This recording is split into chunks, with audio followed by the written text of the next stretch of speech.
साल 2023 में एसिड नामी एक फ्रेंच फिल्म रिलीज की गई। कहानी में ग्लोबल वार्मिंग का एक भयानक पहलू दर्शाया गया है।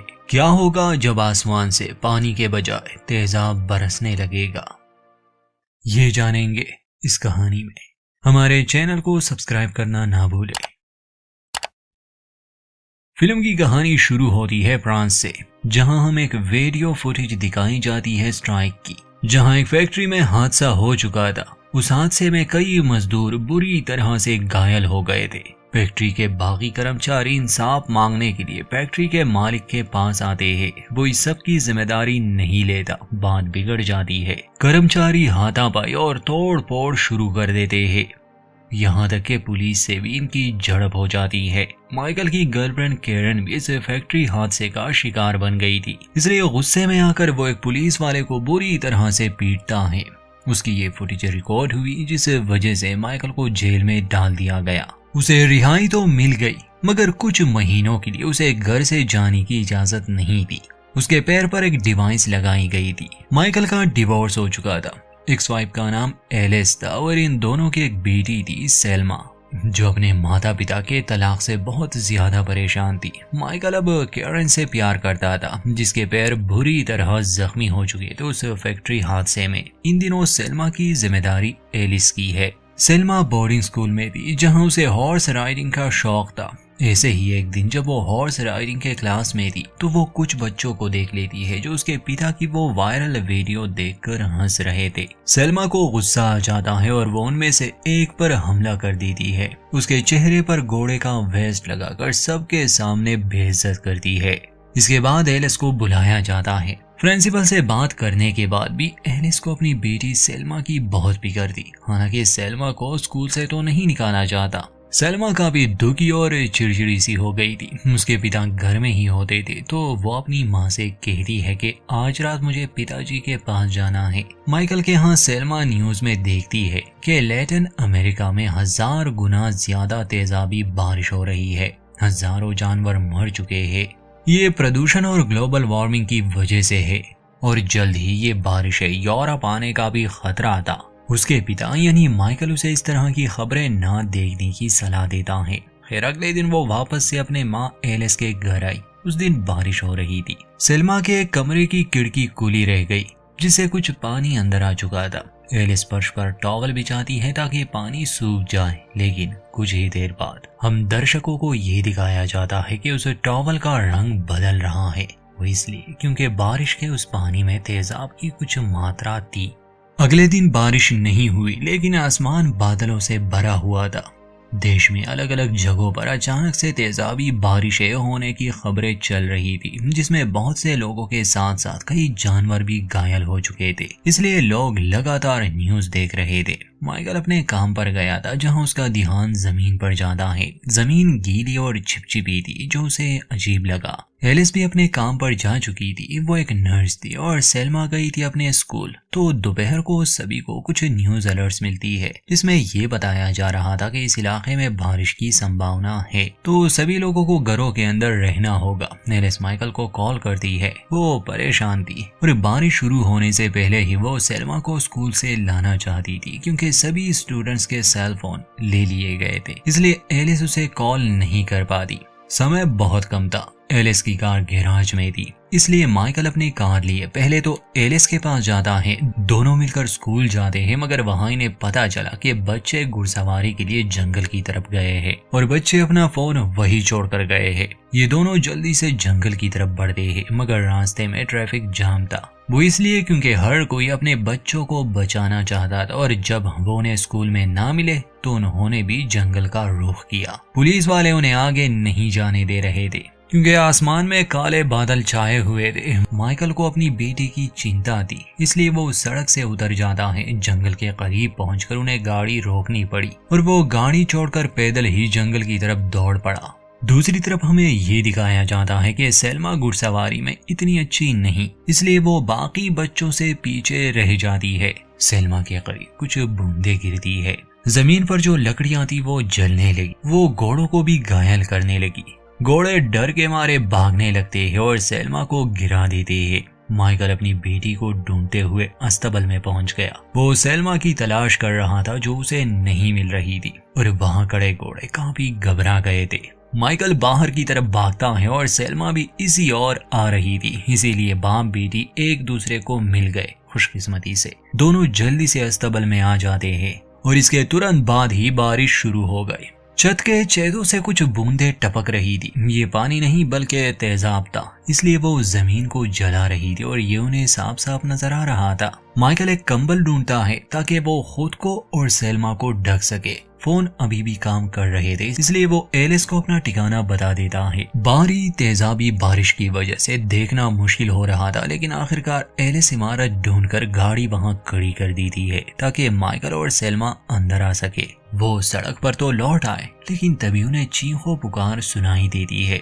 एसिड की वजह से लोग जल रहे थे, रास्ता फिर से जाम हो चुका था, गाड़ियों का पेंट उतर रहा था। जब एलिस को रास्ता मिलता है तो वो गाड़ी दाहिने ओर मोड़ देती है, लेकिन हर तरफ गाड़ियां ही गाड़ियां थी। एक आदमी इनकी गाड़ी में घुसने की कोशिश भी करता है जिसका चेहरा जल गया था, मगर नेक दिल माइकल उसे लात मारकर बाहर फेंक देता है और दरवाजे को अच्छी तरह से लॉक कर देता है। रास्ता मिलते ही ये लोग तुरंत वहां से निकल गए। जो गाड़ियां इनके रास्ते में आती ने ये लोग धक्का देकर रास्ते से हटा देते। सेल्मा ये सब देखकर घबरा गई थी और छत पर पेंट का रंग बदलता देखकर उसका मानसिक संतुलन बिगड़ रहा था। कुछ समय के बाद ये बारिश थम जाती है, मगर इस इलाके में काफी तबाही हो गई थी। कई लोग मारे गए थे और बहुत कुछ नष्ट हो चुका था। ये परिवार एक सुपरमार्केट के पार्किंग लॉट में रुकता है। ये खुद को और कार को ढकने के लिए ढेर सारे कपड़े और कंबल ले आते हैं।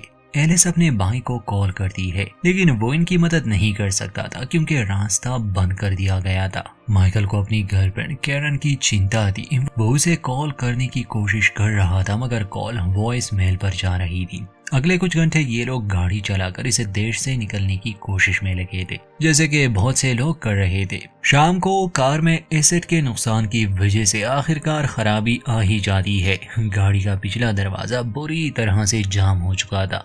अंदर से सेल्मा ही से खोल सकती थी, जो कई बार उस दरवाजे को लात मारती है। हर तरफ एसिड की बदबू थी, इसलिए माइकल उसे सांस लेने से भी मना कर रहा था। खैर दरवाजा खुल जाता है, सेल्मा बाहर आती है। गाड़ी बंद हो चुकी थी, इसलिए ये लोग पैदल ही आगे बढ़ते हैं। शाम हो चुकी थी। ये एक इमारत में दाखिल हुए और ये देखकर सभी को बहुत बुरा लगता है कि यहाँ जन्मदिन के पार्टी की तैयारियां हो चुकी थी, मगर वो लोग जिन्होंने ये तैयारियां की थी वो कभी जन्मदिन को मना ही नहीं सके। एक बिल्ली भी अंदर घुस आई थी जो वहाँ पड़े खाने को खा रही थी। सेल्मा उस बिल्ली को हाथ में लेना चाहती थी, मगर माइकल मना करता है कि इसे छुओ मत, शायद इसके बालों पर तेजाब हो। कुछ देर बाद माइकल का अपनी गर्लफ्रेंड कैरन से संपर्क हो जाता है। ये जानकर उसे खुशी हुई कि वो ठीक है, मगर सभी मरीजों को एक दूसरे लोकेशन पर ले जाया जा रहा था। बातों के दौरान ही सिग्नल चला जाता है और कॉल कट गई। माइकल जब पीने के लिए नल का पानी लेने जाता है तो उसे शक था कि शायद इस पानी में भी तेजाब हो सकता है। ये सुरक्षित है या नहीं कहना मुश्किल था। माइकल प्लास्टिक के एक बर्तन में पानी भरता है और बिल्ली के सामने रख देता है। अगर बिल्ली को कुछ हुआ इसका मतलब कि पानी सुरक्षित नहीं, जो कि काफी बुरा था क्योंकि माइकल एक बेचारी बिल्ली को चारा बना रहा था। और ये बात सेल्मा को अच्छी नहीं लगती, उसे बहुत गुस्सा आता है। वो तुरंत ही उस पानी को सिंक में बहा देती है। वहाँ फ्रिज में इन्हें पानी के कुछ बॉटल्स मिल जाते हैं। माइकल को वहाँ कुछ ऑयल भी मिला जिसे वो जूतों पर लगाने वाला था ताकि जूते एसिड की वजह से जल्दी पिघले ना, मगर बाद में उसे ये भी पता चलता है कि जिस बर्तन में उसने नल का पानी भरा था अब वो पिघल चुका है, जिसका मतलब कि नल वाला पानी सुरक्षित नहीं। अब इनके पास पीने के लिए बस शराब ही थी और इस पार्टी के लिए लाया गया कुछ खाना। सेल्मा को चिंता थी क्योंकि ये लोग उत्तर की ओर जा रहे थे जहां शायद इस खतरनाक बारिश का असर ना हो, मगर सेल्मा को नहीं लगता था कि वो पैदल ये सफर कर पाएंगे। फिर इस सफर को लेकर माइकल और एलिस योजना बना रहे थे कि दोनों के बीच बहस हो जाती है। माइकल भड़क जाता है और गुस्से में आकर एक ग्लास तोड़कर वहां से चला गया। आधी रात को दिखाया जाता है कि जब ये लोग सो रहे थे, छत पर कमजोर जगहों से पानी की टपकने की आवाज से इनकी नींद खुल जाती है, क्योंकि असल में तो वो पानी नहीं बल्कि एसिड है। सेल्मा को नींद नहीं आ रही थी, इसलिए वो उस बिल्ली को ढूंढने लगी। लेकिन उसे खून के निशान मिलते हैं जो उसे बेचारी बिल्ली के मृत शरीर तक ले जाते हैं। उसकी मौत उसी पानी से हुई थी जो माइकल ने इसे दिया था और ये देखकर सेल्मा को बहुत दुख होता है। परेशान होकर वो अपनी माँ के साथ सो जाती है। अगली सुबह ये परिवार फिर से सड़क पर अपना सफर शुरू करता है, मगर इस बार पैदल। अभी बारिश नहीं हो रही थी और बहुत से लोग भी पैदल थे। ये इस इलाके से कहीं दूर जा रहे थे। जैसे जैसे समय बीत रहा था वैसे ही भीड़ भी बढ़ रही थी। यहाँ से निकलने के लिए इन सभी लोगों को एक पुल पार करना होगा, मगर एसिड की वजह से वो पुल इतना कमजोर हो चुका है कि एक साथ उस पर ज्यादा लोग नहीं जा सकते। इसलिए मिलिट्री बारी बारी कुछ लोगों को जाने दे रही थी। भीड़ इतनी ज्यादा थी कि एलिस अपने परिवार से बिछड़ जाती है। इससे पहले कि वो पुल को पार कर पाते, पुल टूटने लगा।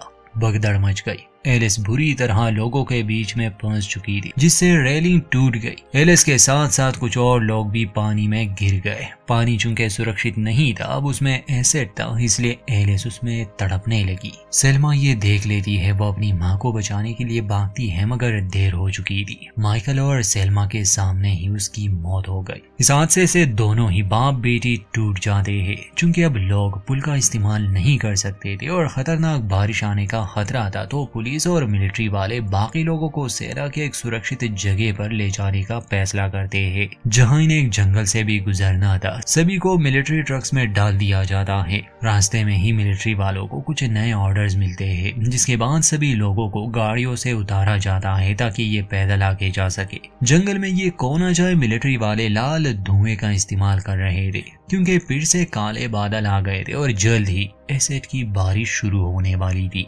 लोग घबरा जाते हैं और इधर उधर भागने लगे। इस बीच माइकल और सेल्मा बाकी लोगों से बिछड़ जाते हैं, क्योंकि सेल्मा बहुत कमजोर थी, थक गई थी, वो तेजी से नहीं भाग पाती। इसलिए माइकल को उसे उठाकर सहारा देना पड़ता है। ये लोग बस भागे ही जा रहे थे और खुशकिस्मती से इन्हें एक सुरंग मिल गई। माइकल जल्दी से रास्ते को खोल देता है और दोनों तुरंत ही अंदर चले गए। बारिश इतनी तेज थी कि कुछ तेजाबी पानी सुरंग के अंदर आने लगा। इन लोगों को तेजी से आगे बढ़ना था, मगर एक जगह माइकल गिर जाता है, जिसकी वजह से वो जख्मी हुआ, क्योंकि वहाँ एसिड था। कुछ घंटे बाद इन लोगों को सुरंग से बाहर निकलने का एक रास्ता मिल गया और अब बारिश भी थम गई थी। माइकल मदद के लिए कॉल भी नहीं कर सकता था, क्योंकि सेल फोन की बैटरी डेड थी। दोनों घंटों तक चलते रहते हैं और आखिरकार एक ऐसी जगह पहुंच गए जहां घर थे, मगर वहां कोई इंसान नजर नहीं आता इन्हें। थकान और दर्द की वजह से माइकल जमीन पर गिर गया। तब सेल्मा सड़क के बीचों बीच मदद के लिए चिल्लाती है।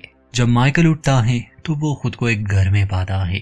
ये घर असल में डॉर्ती नामी औरत का था। वो अपने बेटे के साथ यहाँ रहती थी। डॉर्ती ने पीने के लिए साफ पानी और पहनने के लिए कुछ कपड़े देती है, मगर खाना देने से इनकार कर देती है, क्योंकि उसके पास खुद के लिए खाना कम था। माइकल उससे जबरदस्ती नहीं करता, वो जल्द ही यहाँ से जाने वाले थे। सेल्मा जब घर में घूमती है तो वो देखती है कि घर के सभी कमरे, खासकर उनकी छत, अब कमजोर हो चुकी है और जल्द ही ये घर भी गिरने वाला था अगर फिर से बारिश हुई तो।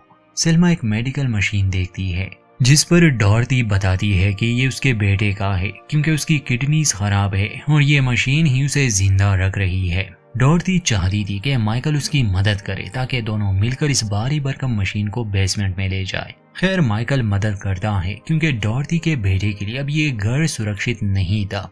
गिरने का भी खतरा था और तेजाब की ये बदबू, ये उसे मार देगी। मशीन को नीचे लाने पर वो उनका शुक्रिया अदा करती है, बल्कि उन्हें कुछ खाना भी देती है और ये भी कहती है कि अगर वो चाहे तो कुछ दिन यहाँ रुक सकते हैं। मगर माइकल जानता था कि यहाँ खतरा ज्यादा है, कोई भी नहीं बचने वाला, क्योंकि लगातार दुनिया के इस हिस्से में तेजाबी बारिशें हो रही थी। ये सब सिर्फ यहाँ नहीं हो रहा था, बल्कि यूरोप के साथ साथ अब एशिया भी इसके चपेट में आ चुका था। फिर माइकल कुल्हाड़ी लेता है और पड़ोस के घर में घुसने की कोशिश करता है, लेकिन फिर से बारिश की संभावना थी, इसलिए उसे वापस आना पड़ता है। एक खतरनाक तूफान आ चुका था जो आसपास के कमजोर घरों को तहस नहस कर रहा था और यही हाल डॉर्ती के घर का भी होने वाला था। डॉर्ती जानती थी कि घर टिक नहीं पाएगा, इसलिए वो एक मुश्किल फैसला करती है। अपने बेटे के साथ बेसमेंट में सो जाती है और अपने अंत का इंतजार करती है। सुरक्षा के लिए माइकल कमरे के बजाय गैराज में सोने की तैयारी कर रहा था। जल्द ही घर की छत टूटने और पिघलने लगी। खासकर पानी के नल, पेंट दीवारों को खून की तरह रंग देता है और हीटर से भयानक धुआं निकलने लगा। घर के टूटने की आवाज से माइकल और सेल्मा जागते हैं। वो डॉर्टी और उसके बेटे को बचाना चाहते थे, मगर देर हो चुकी थी और वैसे भी डॉर्टी ने खुद ही दरवाजा बंद कर दिया था। माइकल सेल्मा को दरवाजे से दूर खींचता है, जबकि वो उस लड़के का नाम चिल्ला रही थी। वो इन लोगों को बचाना चाहती थी, मगर अफसोस माइकल उसे डॉर्टी की कार में धकेल देता है और फिर गिराज खोलकर भाग जाता है। बाहर घना अंधेरा था, सिर्फ गाड़ी की लाइट सी उसका सहारा थे, मगर तेजाबी बारिश ने कार के सिस्टम को खराब कर दिया था। वो तेज गाड़ी चलाने की कोशिश करता है।